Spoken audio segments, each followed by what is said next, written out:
She only asked one question, a question so simple, no one could have imagined it would bring an entire dealership to its knees.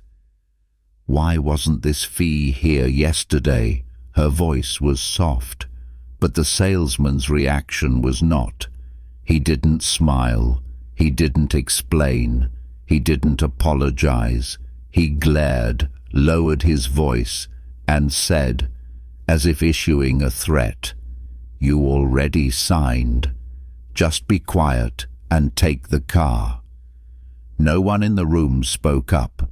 Not a single employee intervened, because they all thought the same thing. She knew nothing about the system. A single mother in an old hoodie, holding a baby wrapped in a yellow blanket. A no-hassle customer, in the truest sense of the industry term. But what they didn't know was that someone else was watching. Someone they should never lie to. Someone who had personally written the very rules they were now trying to bend. That morning in Charlotte, the atmosphere was like any other day. No one noticed the man in an ordinary jacket who walked through the side door in the service area. No shiny luxury car, no bodyguards in tow, just an old Honda parked 2 blocks away. He walked slowly, as if listening to the heartbeat of this building, a heartbeat he had helped create. Because his name was still on the glass door, Reeves Auto Group. Jackson Reeves hadn't come to check on sales numbers.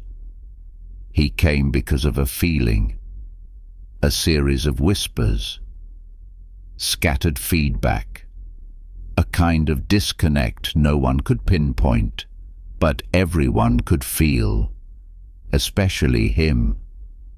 He quietly passed the empty reception area, the deserted sales desks, the faint sound of hollow laughter near the water cooler.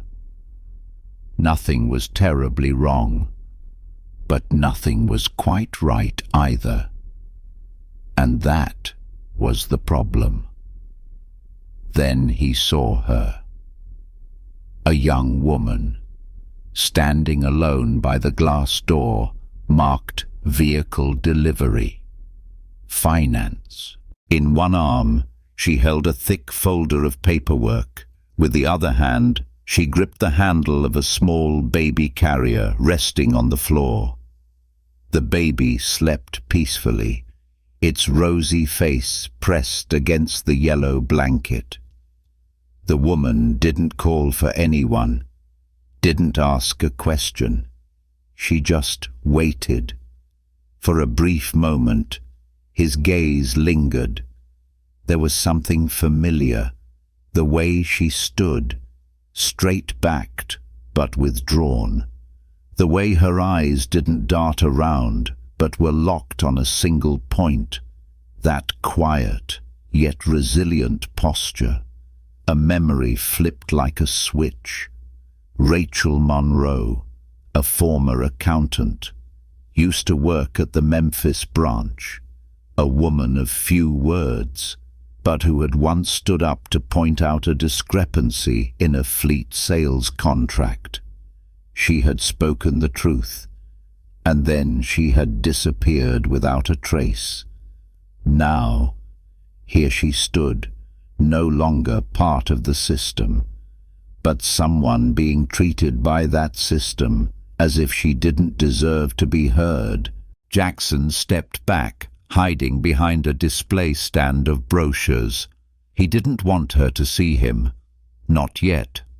Across the way, a man in a sharp suit, his hair slicked back with precision, approached her, a pre-packaged smile already on his face, a clipboard in hand. "Hello, Ms. Monroe. A pleasure to see you again. The paperwork is nearly done. Just one small item to go over." Jackson narrowed his eyes. His heart sank a little. He knew all too well what that small item usually concealed. And he decided he wouldn't intervene. Not yet. He needed to know what had truly rotted from the inside. Jackson Reeves followed them closely, far enough to remain unnoticed, but near enough to hear every word. The salesman named Chad, according to the name tag on his lapel, opened a glass door, inviting Rachel into the finance office, a small cubicle next to the delivery area. The glass door closed, but it wasn't soundproof. Jackson ducked behind a rack of pamphlets for roadside assistance services. He held his breath, watching through the transparent glass wall. He couldn't see Rachel's eyes clearly, but he could see her fingers clutching the folder of documents. She wasn't the type to be easily fooled. He knew that. Chad placed a newly printed sheet of paper on the desk. He set it down gently, as if it were just a lunch menu. His words flowed continuously, as fast as a memorized script. This is the addendum for the delivery process. Just a few post-signature items, completely standard. I'll walk you through it. Rachel kept her eyes on the folder, not looking up, but her fingers paused, as if she'd just spotted something. This item, it wasn't here yesterday. Her voice was quiet, but steady. Chad didn't stop. The smile remained on his face. That's right. It's due to a change in our delivery procedure from last quarter. We're breaking down the fees now for more transparency. You're still getting the same car, same price. It's just presented a little differently. Jackson felt his chest tighten. He was the one who had issued the memo to eliminate the policy of unbundling fees after discovering abuses in Arkansas, where staff had been charging for VIN etching even when no one was etching anything onto the vehicles. And now, just like in an old nightmare, the very fees that had been killed off were appearing on the paper. $495, mandatory electronic protection package, $275, interior sanitization fee, $395, VIN etching and anti-theft system. One line was even underlined in red, required to maintain promotional interest rate.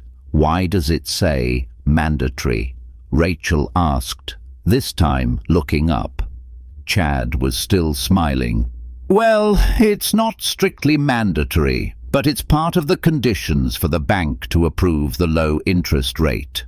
We bundle it in to optimize your credit profile. Jackson stood motionless. Lies. Every single word.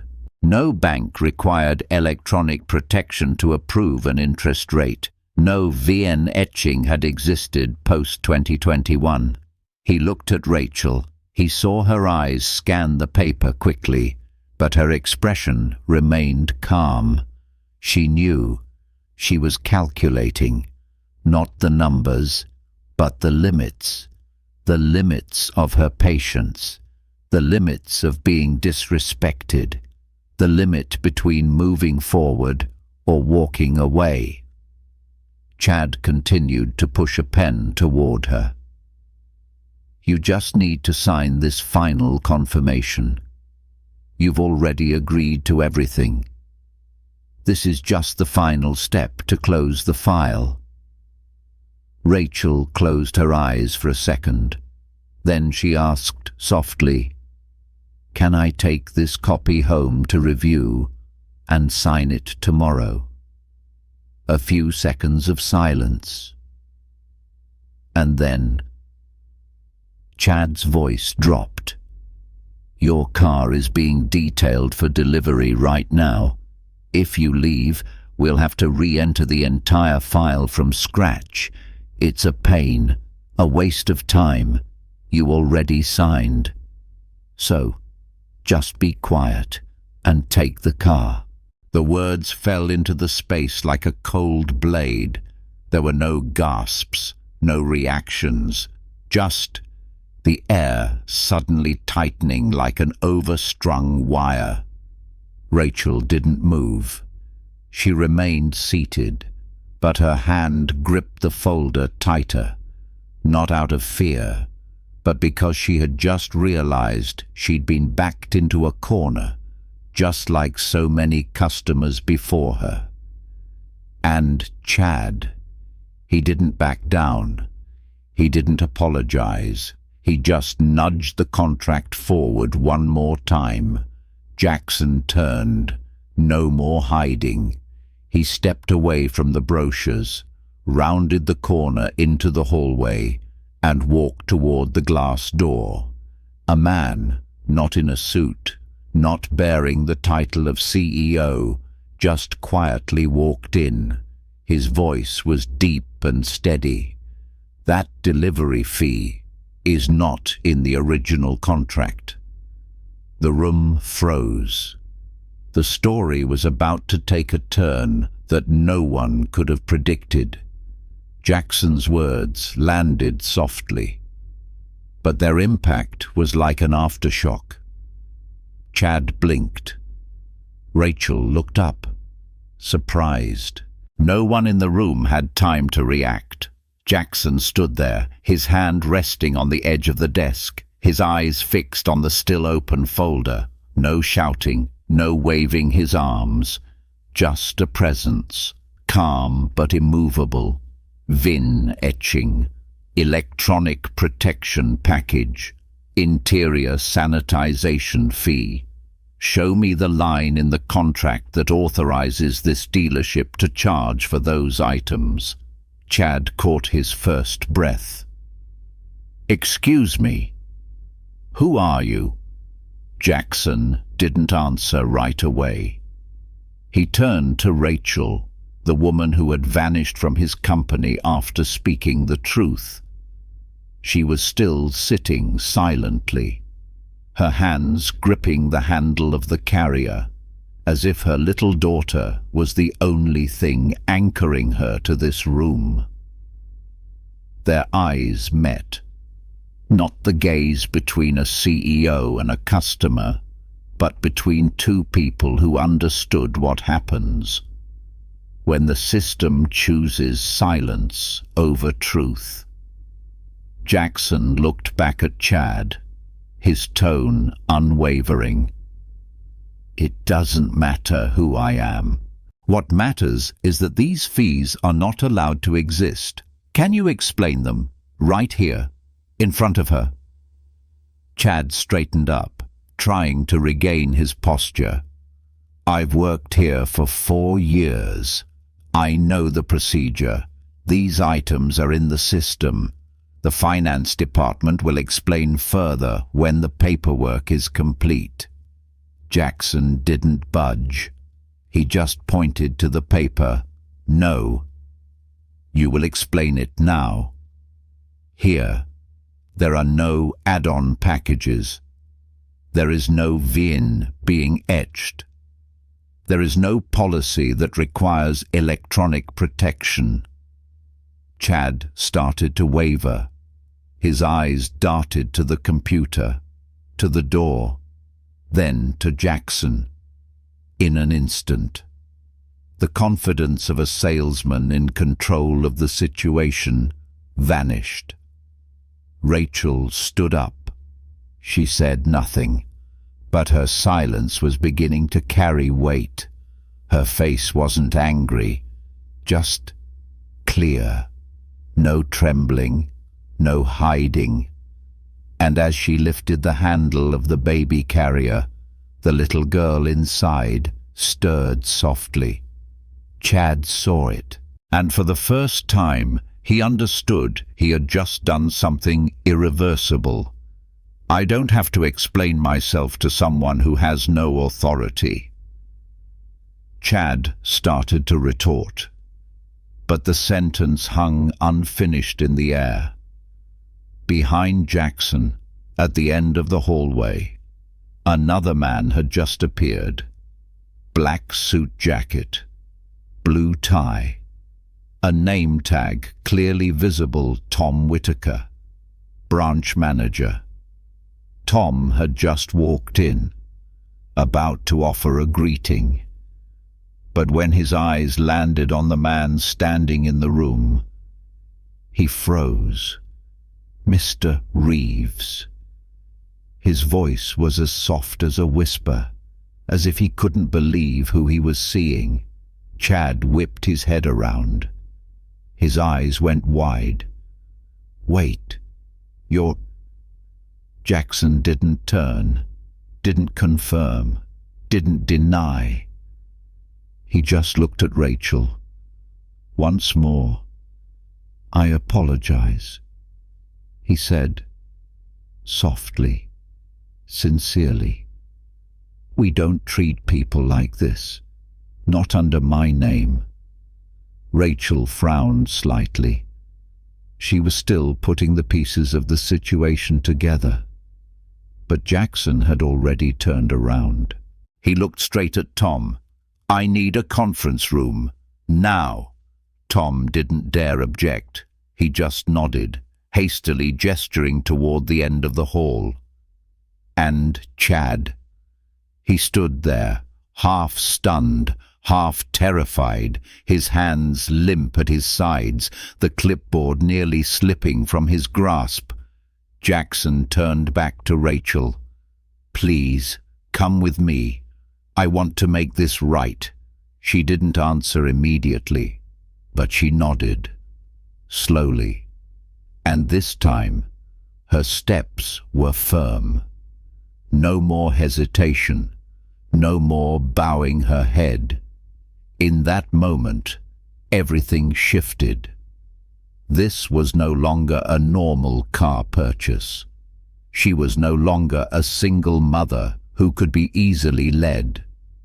This was an exposure, a wake-up call, a small conference room, glass walls, a long table, a ceiling fan turned slowly. The air was thick, not with heat, but with the feeling that someone was about to lose their job. Rachel sat at the head of the table, placing her daughter's carrier beside her. She still said nothing. Jackson sat across from her, no business card needed, no executive chair required. He just placed his two hands on the table, firm, steady, as if waiting for an answer he already knew. Tom Whitaker, the branch manager, was the first to enter, his face pale, sweat clearly visible on his forehead. Chad trailed behind, trying to maintain a calm demeanor, but his steps were no longer steady. The clipboard he was holding was placed on the table, gently, but unable to hide the tremor in his hand. Jackson picked it up, flipping to the first page. He scanned every line, every number. Then he took a pen and circled 3 items: $495, electronic protection, $395, VIN etching, $275, interior sanitization. He looked up. "Explain." His voice was calm, but to Chad it was as heavy as stone. Chad took a deep breath. "These are charges every dealership adds. It's not just me. The customers sign. They know about them. I'm just following procedure." Jackson tilted his head. "Damn. So you have documentation proving these charges were approved?" Chad hesitated. "I don't have it with me. But they're in the system." Jackson gave a slight nod. "No, they are not in the system. I was the one who helped rebuild that system after the 2021 audit. VN etching was completely eliminated. The electronic protection package was never mandatory, and you know that. No one said a word. Rachel sat in silence. Her hand gently touched the handle of the carrier, but her eyes never left the contract. She was reading. Every word, every fee, every way they set traps with language. Jackson continued, his voice lower but sharp as a knife. You quoted her a monthly payment of $349, but that number was only accurate if she put down a $2,000 deposit and accepted an interest rate nearly 3 points above market. That wasn't a mistake. That was a calculated pressure tactic. Chad narrowed his eyes. I'm just a salesman. I know how to close a deal. Jackson leaned forward. His voice wasn't loud, but it was as clear as a bell ringing in an empty church. No, you don't sell, you coerce. You use the system's ambiguity to turn trust into money. Tom, sitting beside him, spoke for the first time, his voice hoarse. Jackson, I didn't know he was doing this. I thought everything was fine. Jackson cut him off. No, you knew. You knew the complaints were rising. You knew the review scores were dropping. You were only looking at the numbers and forgot to look at the people. Rachel stood up. Her face was flushed, not with embarrassment, but with anger. A quiet anger. I used to believe this place was different. I used to think Reeves Auto Group respected its customers. But maybe I was wrong. Jackson looked directly at her. No, you weren't wrong. It used to be that way, and I'm going to make it that way again. He pulled out his wallet and took out a business card printed on white stock with thin black letters, Jackson Reeves, founder, Reeves Auto Group. He placed it on the table, pushed it gently toward her. This is my personal number. If you still want the car, you will have it, at the right price, with no garbage, no games. Rachel took it, as if afraid it would disappear if she closed her eyes. Thank you. Just 2 words, but direct and sincere. Jackson looked over at Chad, who stood frozen in the corner of the room, and her paperwork will be handled by someone else. Someone who doesn't invent numbers to make a profit. Chad's mouth fell open. Are you kidding me? Jackson stood up. His voice didn't need to be loud, it just needed to be clear. Pack your things. You're done here. Chad started to protest, but seeing the look in Tom's eyes, in Rachel's, and the silence in the room, he knew no one was on his side. He turned, muttering something, but no one heard, and no one cared. As the door closed behind Chad, the atmosphere in the room changed color. Not because of power, but because, finally, someone had chosen to listen, instead of to ignore. The door shut behind Chad like a period at the end of a sentence. But no one in the room applauded. There was no sense of triumph. All that remained were people sitting in a space that had just been cleansed of a colorless poison pretense. Jackson didn't sit back down. He stood by the window, looking out at the showroom, where employees were still walking, talking, pouring coffee, typing, unaware that a small storm had just passed over their heads. Tom sat with his shoulders slumped at the head of the table, his hand on his forehead. Rachel was still quiet, stroking the handle of the baby carrier. The baby inside had just woken up, her eyes drowsy, letting out a small sound, not a cry, just a sigh, like a wordless expression of empathy. Jackson looked at Rachel. For the first time, their eyes held for longer than a polite glance.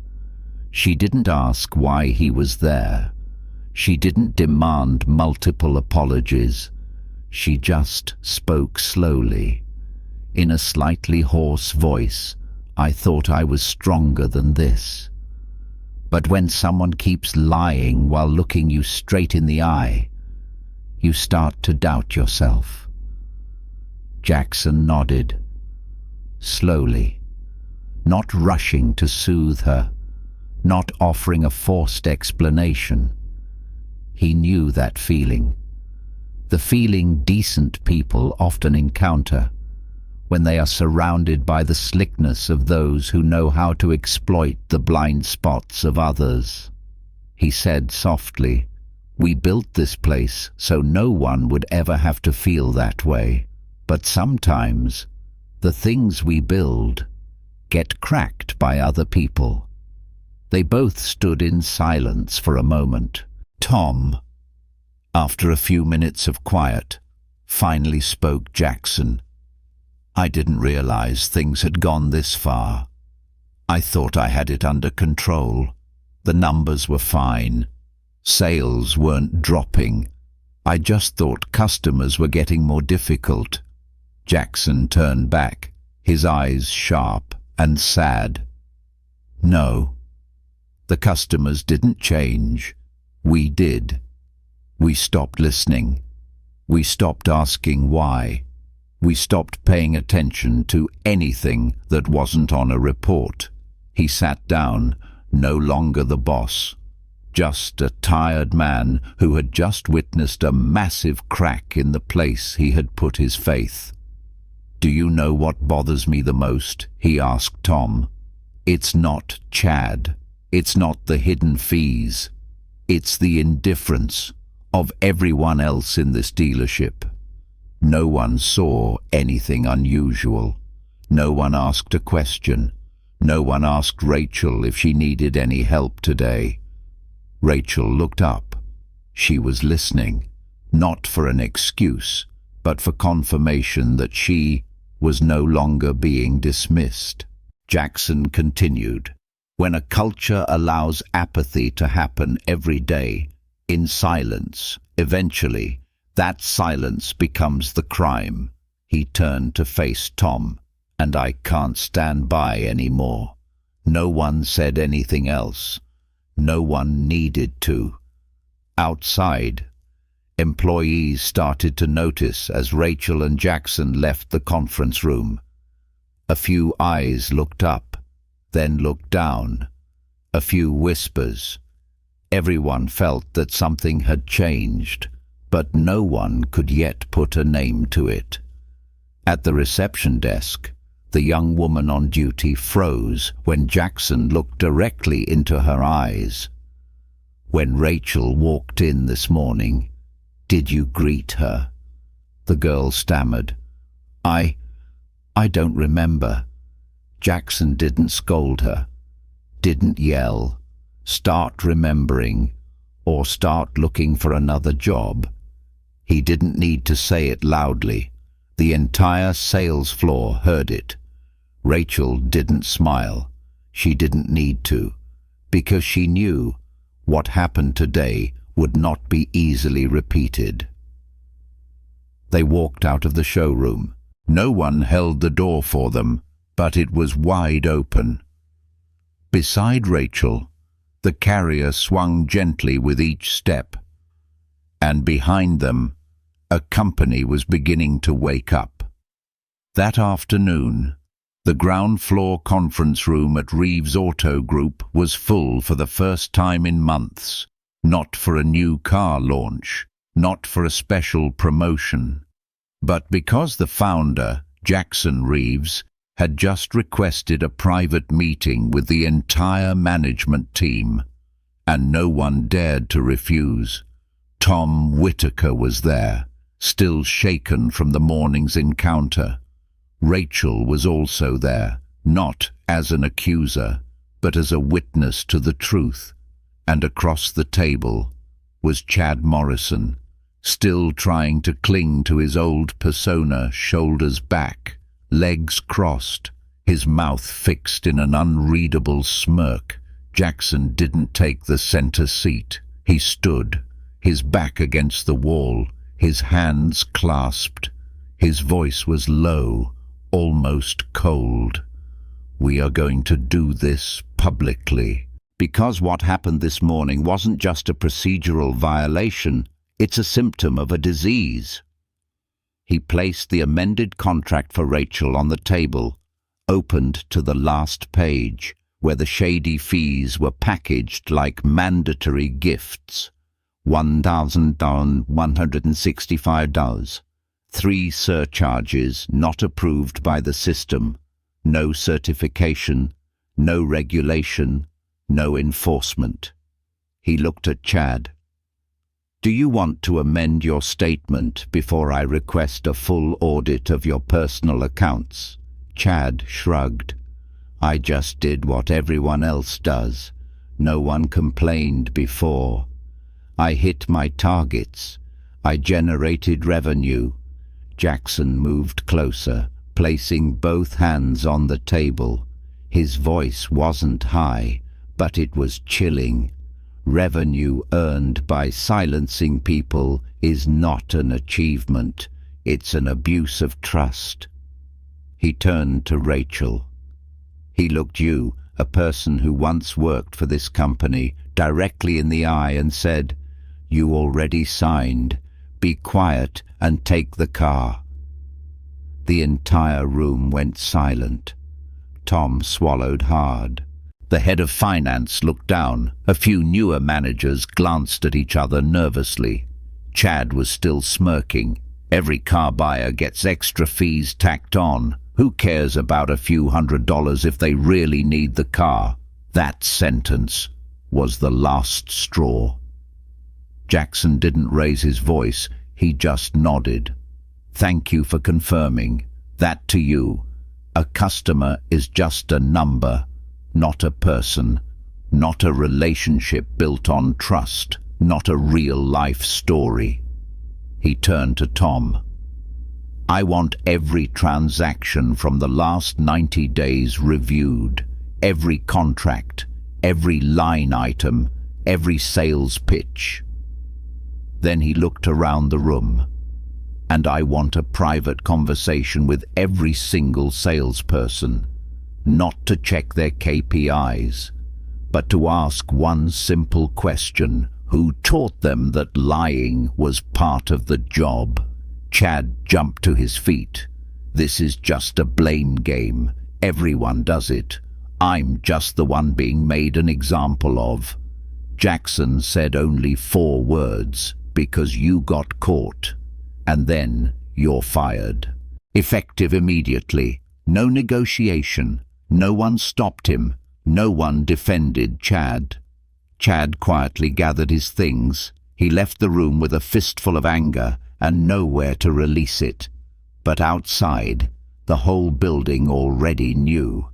Glass walls couldn't stop the news from spreading.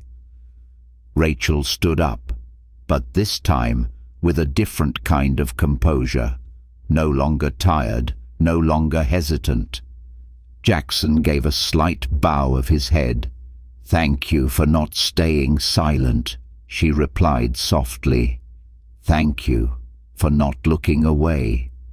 The meeting was over, but the overhaul had only just begun. Later that afternoon, when it seemed things had settled down, Jackson didn't go home. He sat alone in Tom Whitaker's office. The lights were off. He had just opened the blinds, looking out at the showroom as it gradually grew quiet. The morning's atmosphere, with its noise, its busyness, and its hurried footsteps, had now been replaced by something else: caution, awareness. Outside, Trevor, the young lot attendant, was wiping the glass doors with an old cloth, but his every movement was slow and deliberate, as if trying to wipe the grime from the name Reeves Auto Group printed largely on the glass. Jackson looked at him and smiled faintly. Then he turned back as the office door creaked open. Tom walked in. He wasn't carrying a laptop. No papers. Just two empty hands. And an exhaustion he couldn't hide. He sat down opposite Jackson, bowing his head for a long moment before speaking. "I'm sorry." Jackson didn't say anything right away. He just tilted his head, his gaze no longer harsh, but not lenient either. Tom continued, his voice cracking. "I honestly didn't know it had gotten this bad. I just thought if I kept the numbers looking good, avoided major complaints, that would be enough." Jackson nodded slowly. "You'd be right, if you were just running a store. But this is a company, a culture, something that bears my name." He stood up and walked to the glass door, his voice growing deeper. "We built this place on things that can't be measured in numbers: trust, responsibility, and respect. But little by little, small details were overlooked, minor deviations were ignored, and now we're sitting in the consequences." Tom sighed, his voice depleted. "So, what do we do now?" Jackson turned back. No anger, no criticism, just one sentence at a time, clear as a battle plan. Review every contract from the last 90 days. Any fee that isn't clear gets a refund. No negotiations. Every salesperson will be interviewed individually. I want to know who taught them this way of doing business. Ethics training will be reorganized. Mandatory. Tom nodded. No resistance. But Jackson wasn't finished. "And one last thing. I want to see Trevor next week at the main office." Tom blinked. "The lot attendant." Jackson smiled, half in confirmation, half in challenge. He was the only person today who looked a customer in the eye and nodded hello. He doesn't sign contracts. He doesn't close deals. But he did something many people have forgotten. He treated another person like a human being. Tom was silent, and for the first time that afternoon, his gaze softened, like a man who had just realized he still had a chance to start over. When Tom left the office, Jackson remained seated. He picked up the desk phone, not calling anyone, just staring at the buttons, as if retracing every wrong decision in the long chain of time that he had been silent. Outside, the showroom was still quiet. But it was no longer a silence of indifference. It was the silence of a place that was starting to hear the smallest sounds again, the slow steps of a foot. A customer asking about a clause. The soft cry of a newborn in her carrier. A true apology is never the end. It's just the beginning, when the person speaking genuinely wants to make amends, not just to appease. 3 days later, Jackson returned to the Charlotte branch, no longer in a thin jacket or old sneakers. This time, he walked through the main entrance. A well-tailored navy blue suit, polished brown leather shoes. His gaze was direct, not to display power, but to send a message. I am here, I am watching, and from now on, every glance will be met. All employees had been notified, no sales before 11 a.m. This morning, The entire dealership will have a meeting. The break room, usually a place for reheating lunchboxes and scrolling on phones, was now packed. Sales staff, receptionists, technicians, finance officers. Everyone was present. Some were standing, some leaned against the wall. But no one was talking. There was no stage, no microphone. Jackson stood in the middle of the room. He held no script. He wasn't reading from a PowerPoint. He just told a story. In 2004, I started this company with a handful of used cars behind a barbecue joint in Murfreesboro. 3 cars, 2 buckets of water, and 1 promise to myself: never lie to make a sale. The room didn't stir. I had no investment capital, no fancy signs. But I had 2 things: my name and my word. And that was enough to keep customers coming back. A few people nodded slightly. A few gazes fell to the floor. But then we grew. We expanded. We got new offices, new systems, new campaigns. And I, somehow, became less present. Complaints went up. Morale went down. But everyone said, the numbers are still good. Everything's fine.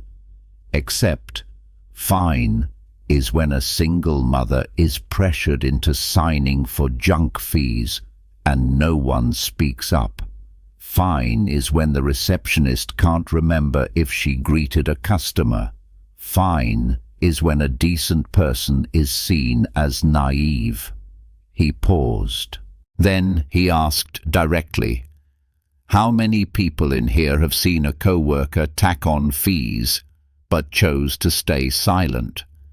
How many of you have seen someone walk in looking simple and quickly judged them as unimportant? No one raised a hand, but they didn't need to. The silence now knew how to blush. From the back of the room, a voice spoke up. Young, trembling, but clear. So, what about the people who do it right? The ones who don't pressure customers, who don't lie, but nobody sees them. It was Trevor, the lot attendant, still in his grey uniform, his hands still stained with a smudge of grease. Jackson turned to him. He nodded. Good question. Then we start seeing them. Starting today. He pulled an envelope from his jacket pocket. Inside was a letter of appointment stating clearly Trevor Miles, promoted from lot attendant to sales apprentice, with full training and full benefits. The room fell silent.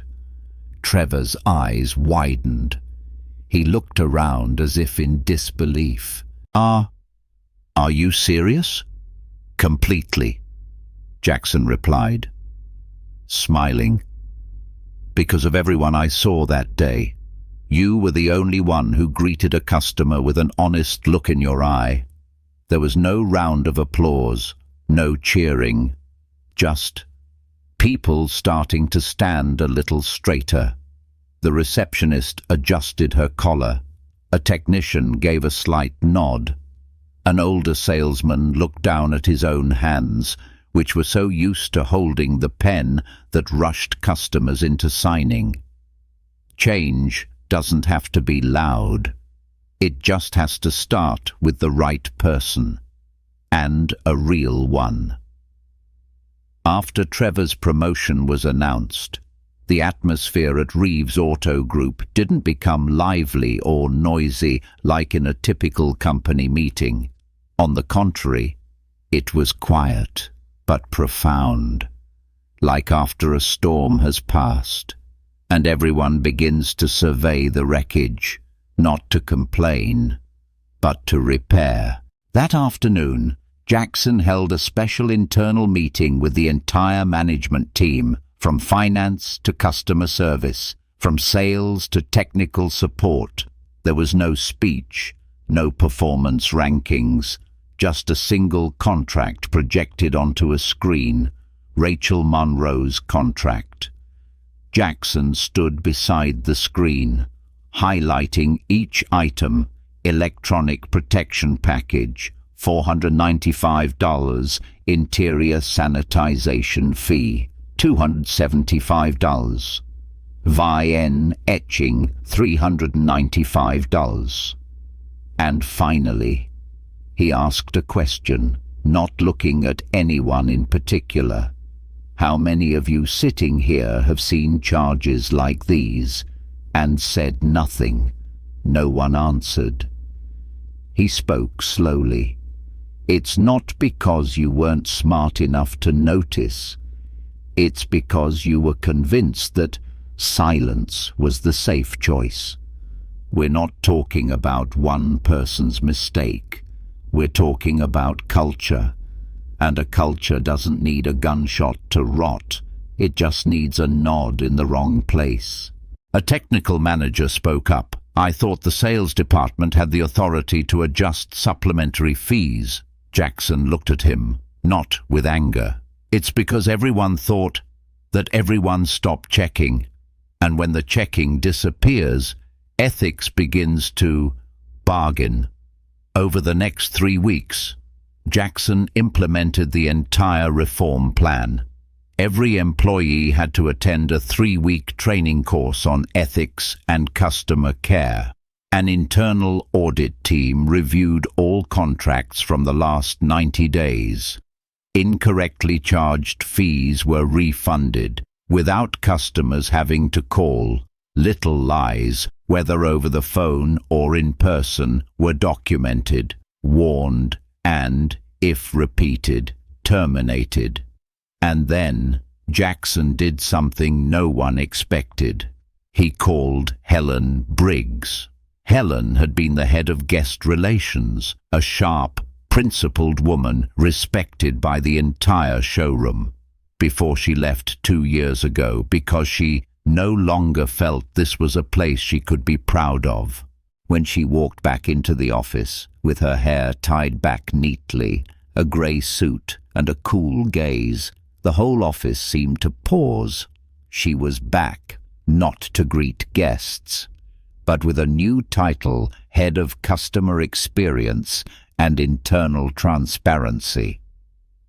Helen's first order of business: to request the installation of a transparent glass wall between the finance area and the showroom floor, so no contract could ever be rushed behind a closed door again. At the same time, Rachel Monroe returned to the branch for the first time since the incident. She didn't come to complain. She came for a service appointment. She still had the same old baby carrier, but her daughter could now hold her head up. She wore a clean hoodie, held her service booklet, and walked straight to the reception desk. The person standing there was Trevor. Rachel, right. You have the silver Corolla, don't you? Is it still running okay? She let out a laugh, not a loud one, but warm enough. It's great. As smooth as the day I signed the contract, without all the miscellaneous fees. They both laughed. Nothing more was said. It wasn't necessary, because it is in moments like these that trust is reconnected. Friday morning.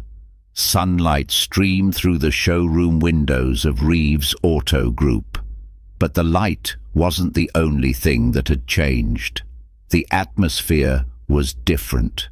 No more scenes of customers walking past the reception desk without anyone looking up.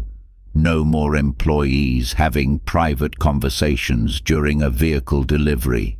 No more impatient tapping from the finance office demanding a quick signature to make the last slot. Instead, There was a slow, steady, careful rhythm. Helen Briggs, the woman once seen as too rigid, had now become the new spine of the company culture.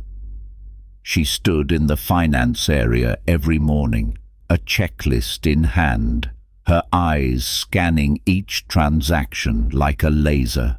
And she was the one who requested a decal be placed on the glass wall. All fees must be explained up front. No one will be put on the spot. At the reception desk, Mia, the girl who had fumbled Jackson's question, now learned to look every customer in the eye as they walked in. "Hi there. How can I help you today?" It wasn't always perfect, but it was real. Outside the showroom, Jackson stood by a row of used sedans. He didn't need to do much. Just observe. Listen. A new employee named Miguel was crouching down to talk to an elderly couple. They were asking about the difference between the XLE and LE trims, and instead of rushing them to close the deal, Miguel sat down. He opened a brochure, took out a blank sheet of paper, and drew a comparison chart by hand. No rush, no pressure, no act. Jackson turned to Helen, who had appeared beside him at some point. "What do you see?" he asked. Helen sipped her coffee and answered succinctly, "I see.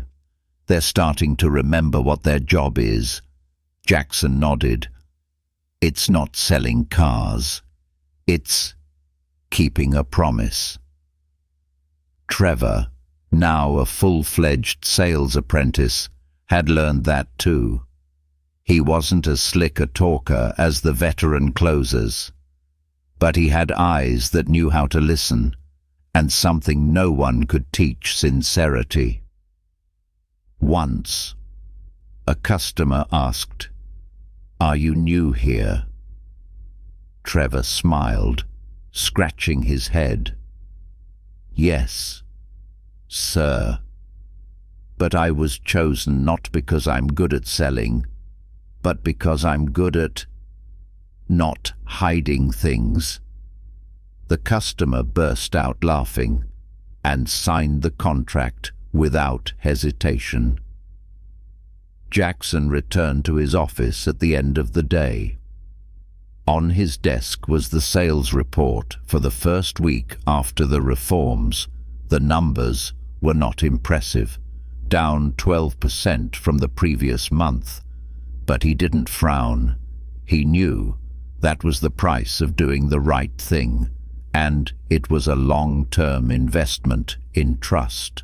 He wrote a note on the report.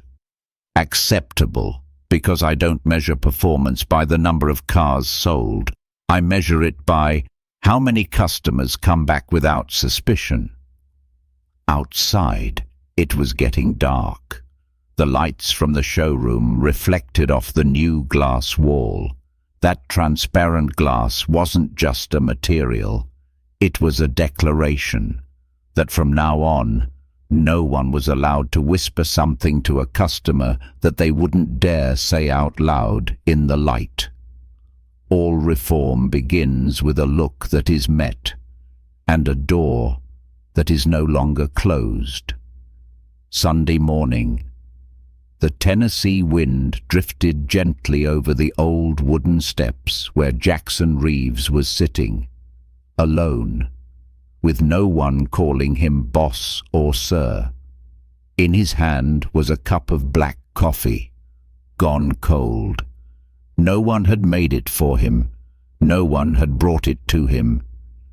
And that was what he needed most right now. The house his mother had left him was still in the old neighborhood, south of Jackson, Tennessee. Faded brown brick walls, a roof only half reshingled, a window pane held in place with duct tape from a storm last year.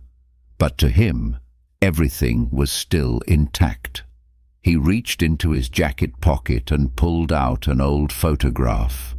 The photo was yellowed, its edges creased, but the image was still clear. A boy of about 10, standing next to a woman in a nurse's uniform, beside a rust-colored Cutlass Supreme, his mother, and the first car she ever bought, without a co-signer, with only her monthly paycheck and her faith in a salesman who had sat down and explained every single clause, without once sneering because she asked too many questions.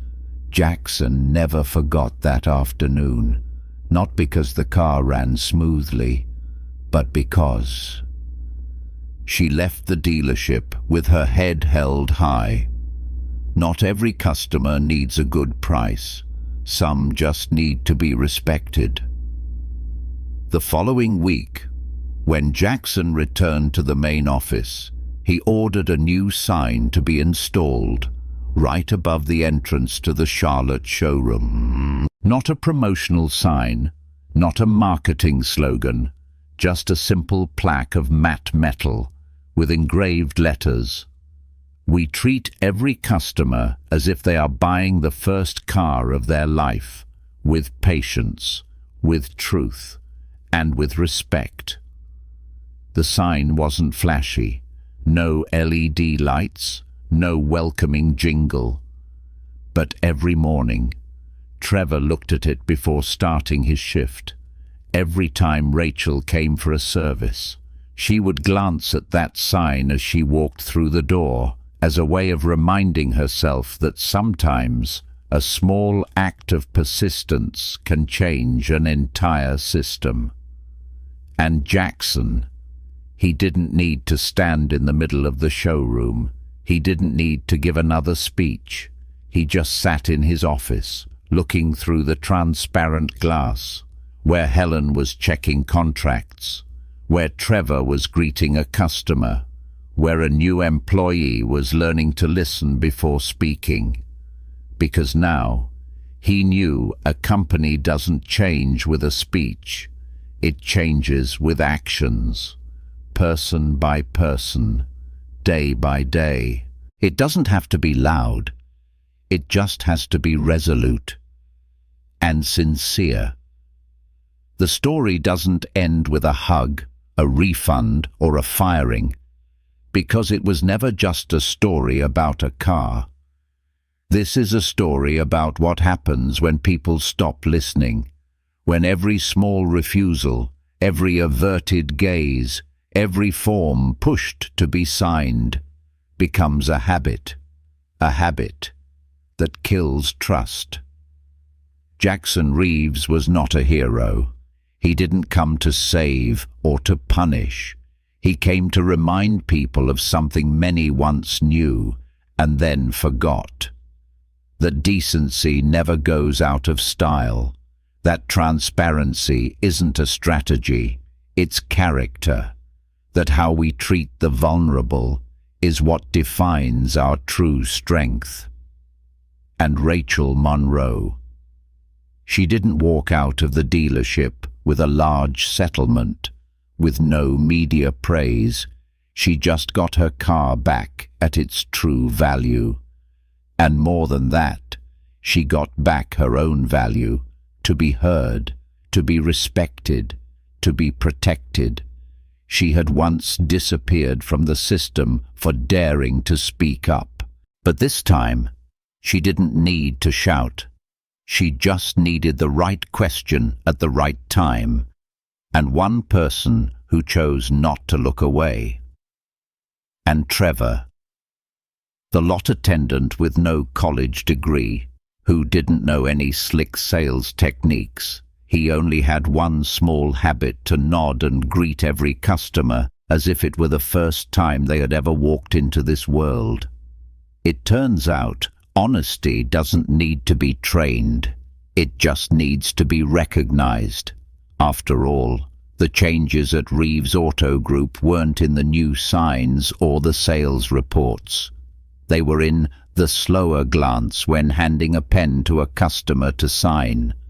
an explanation without concealment, a step that pauses when someone looks worried, a look in the eye that says, "I see you." Because in the end, you don't build a business on profit margins. You build it on how your employees see your customers and how they see themselves. One day, Rachel's little daughter will ask her mother, "Mummy, how did you know what was right when everyone else was saying the opposite?" And Rachel can smile and tell the story of that day, where a simple question like, "Why wasn't this fee here yesterday?" shook an entire rotten structure, because change doesn't require power, it just requires courage. And Jackson, he doesn't need to stand in the middle of the lobby to declare victory. He just needs one time, one moment, to look up from his desk and see an employee leaning down to point out each line of a contract to a customer, a receptionist placing a hand on her heart when she says, "Thank you for coming back," an old man sitting at the service counter saying, "It's been a long time since I felt like I was treated like a real person." That is the most important metric of any business. And Jackson understood trust cannot be borrowed. It must be rebuilt, person by person, choice by choice. In every moment, no one is watching. Sometimes, it all starts with just a small question, a look that isn't met, a silence that everyone assumes is harmless. But it is in those small moments that a culture is formed. And in those moments, too, we can choose again. We don't have to do something big. Just do what is right.